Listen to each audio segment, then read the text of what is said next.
They said farm life was quiet lies. He tossed me over hay bales like a rodeo champ and had me mooing by sunset. Hit the subscribe button, comment, and like if you've ever wanted to visit a ranch for more than corn. I just needed a break. One damn week away from the noise, the deadlines, and the city boys who said all the right things until the clothes came off. Then vanished like my self-respect the morning after. I was tired, emotionally sore, hungry for something real, even if I couldn't say that out loud without sounding like a fool. So, I did what any heart-bruised gay man with Wi-Fi and too much time at 2 a.m. would do. I booked a farm stay. Upstate New York. Rustic. Quiet. Manual labor and fresh air. I imagined chickens pecking at my shoes, cows blinking at me like confused therapists, and some nice old couple named Joe and Margaret who'd serve me corn fritters and peppermint tea. I even packed flannel like it was drag. I was ready for cliché. What I wasn't ready for was him. The second the bus screeched to a dusty halt, and I stepped down in my city boots and lip balm, trying not to twist an ankle on gravel. Reed was already standing there by the fence, arms crossed, shirt clinging to his body like it owed him rent, jeans that looked like they'd been stitched by the hands of sinners. He was tall like, you'll need 2 pillows if he ever lays on top of you tall. Shoulders broad enough to carry trauma, heartbreak, and me in one go. His jaw could cut through steel. And his beard? The kind of soft scruff that whispered bad decisions into your neck. But it was his smirk that did it. That lazy, cocky little curve of the mouth that said, "You've got no idea what you've just walked into."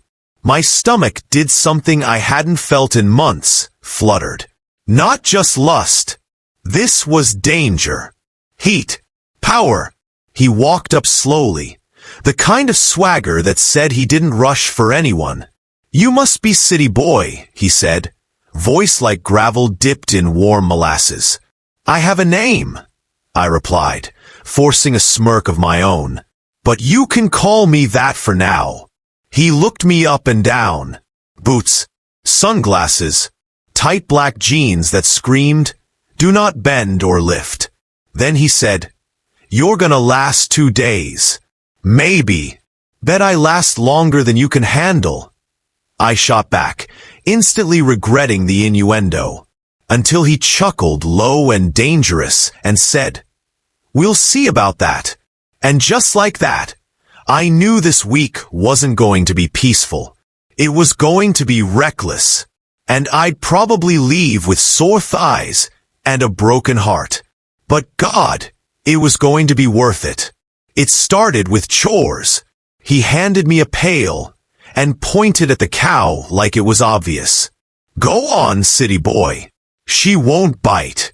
I'd never touched a teat in my life. Not unless we're talking about very different udders. My grip was awkward. My aim worse. Milk dribbled down my wrist like warm guilt. And Reed? He leaned against the stall door, arms folded, watching me with a grin that practically undressed me. "You've got soft hands," he said, voice curling around the hay-dusted air. For someone so uptight, I should have been annoyed. Should have shot back something witty. Maybe even stormed off and booked an Uber to the nearest civilization. Instead, I laughed. Nervous. Hot. Curious. He tilted his head. "You always let men talk to you like that? Only the ones who look like they can throw me across a barn and make it count." His eyes darkened. He didn't say a word, just turned and walked. No command. No invitation. Just the click of his boots on wood, and that wide back of his disappearing through the barn doors. I followed him like a moth into flame. The barn was warm, thick with the scent of earth, hay, leather, and him. Sunlight sliced through the rafters in golden strips, dust dancing in slow motion. Horses shifted in the distance, their hooves clicking against the floorboards. But all I could hear was my heartbeat. And him, closing the door behind us. He moved fast. One hand on my waist, the other braced against the wooden beam behind me, caging me in like prey. My breath hitched, my back arched instinctively against the wall, and before I could say anything smart, his nose was buried in the crook of my neck. "Don't move," he growled, voice lower than thunder. I didn't. I couldn't. The scent of sweat, cedar, and animal musk wrapped around me like a spell. His hands slid under my shirt, calloused and hot, palms dragging across my skin like he was memorizing it. My knees buckled. He caught me with one strong thigh between mine, lifting me just enough to make my breath catch. Then his mouth was on mine, hot, hard, hungry. He kissed like he worked. No hesitation, no sweetness, just raw possession. My lips parted out of instinct or surrender. I didn't know anymore. I just remember the taste of him. Salt heat, something wild. And the way he growled when I bit his bottom lip. His hand moved lower. My back arched higher. The hay scratched at my skin. His breath was ragged against my ear. He didn't ask permission. He didn't need to. He took. And I let him. Because in that moment, I didn't want to be anywhere else. Because the barn smelled like trouble. And he smelled like something worse. And I wanted every damn part of it. Mornings were slow here. The kind of slow you couldn't fake. Thick with fog and dew and the distant lowing of cows. I'd wake up sore in places I didn't know I had muscles, slip into boots with hands still trembling, and find Reed already out by the fields, glistening in the rising sun like some kind of sin-made man. He never said good morning, just gave me that look, half challenge, half claim. And at night, my voice echoed off barn rafters so many times I started wondering if the horses were judging me. The wood creaked in rhythm. The hay caught in my hair. Sometimes I didn't know where I ended, and he began. He'd press me against bales, or drag me into dark corners like I was nothing more than a craving. He was relentless. Every glance he threw me across the yard was a loaded gun. Every touch was a warning. Don't get too close. Every time he bent me, used me, took what he wanted, I swore it would be the last. And yet, I kept coming back. Like a fool. Like a needy, aching, obsessed fool. But here's the part that broke me more than his grip on my hips or the growl in his voice when I whimpered his name. He never kissed me. Not once. Not even when he had me shaking beneath him, begging, clawing at his back like I needed him to breathe. Not when he finished with his forehead against mine, his breath mingling with mine, our chests rising and falling in sync like something real. Not even then. He kissed me with his hands, with his body, with every thrust that said I want you, but not with his mouth, not where it counted. Still, there were moments. Like the time he found a baby goat tangled in a fence and tucked it under his flannel shirt, like it was the last piece of innocence left on earth. He looked down at that tiny thing like it was treasure, whispered to it, "Esich, you're all right now," and stroked its ears with a tenderness he'd never shown me. I saw it then, the softness he tried so damn hard to bury. And I hated how much I wanted to be that goat. Wanted to be held like I wasn't just another body. Wanted to be seen, loved, kissed. But that wasn't our rhythm. That wasn't what this was. To him, I was just the city boy with soft hands and wide eyes. Something to ride. Something to break. And maybe, God help me, I liked it that way. One day it slipped out, right after he'd tossed me onto a pile of hay like I weighed nothing. Right after he'd taken me, slow, rough, quiet except for the sounds we made together and the creak of the barn settling around us. I was breathless, still trembling, sweat cooling on my skin, heart punching my ribs like it wanted out. And before I could stop myself, I said it. "You're not just AF*CK to me." The air shifted, like a storm had paused at the edge of the barn, listening. Reed froze, still inside me, still close enough that I could feel his heart beating against my chest. He didn't blink, just stared at me like I just shattered glass between us. His jaw tightened, and for the first time since I stepped off that bus, he looked afraid, like I'd ruined something sacred by speaking it out loud. "Don't," he muttered, pulling back too quickly, too cold. "Don't say *T like that." I sat up, hay clinging to my back, breath still ragged. "I didn't come here just for this." He turned away, pacing like a caged animal. "Then what the hell did you come for?" I didn't have an answer. I wanted to scream you. I wanted to say your voice, your hands, the way you carried a goat like it was gold, the way you look at me like you hate how much you need me. I wanted to say love me back, you stubborn broken bastard. But I said nothing. The silence hung heavy. The kind that doesn't just fill the room. It sinks into your chest and rots.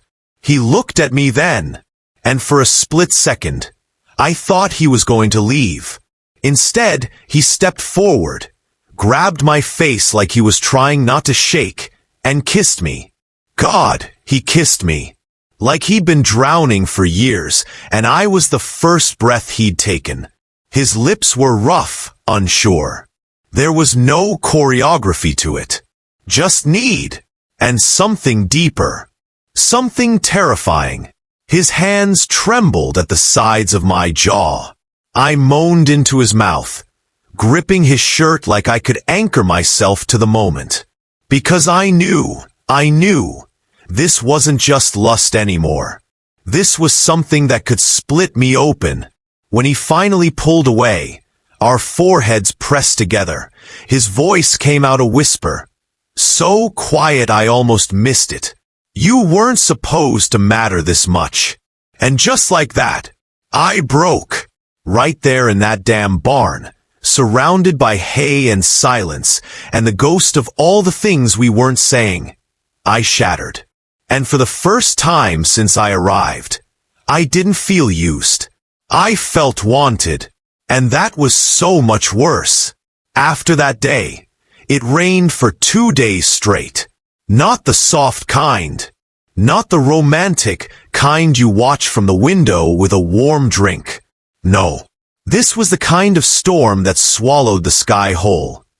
Sheets of rain like fury, thunder like God clearing his throat. We were trapped. The farmhouse lost power before sundown. The barn became our shelter. Us, a stack of wool blankets, and a stubborn lantern that flickered like it was afraid of the dark too. No phone signal. No music. Just silence, and him.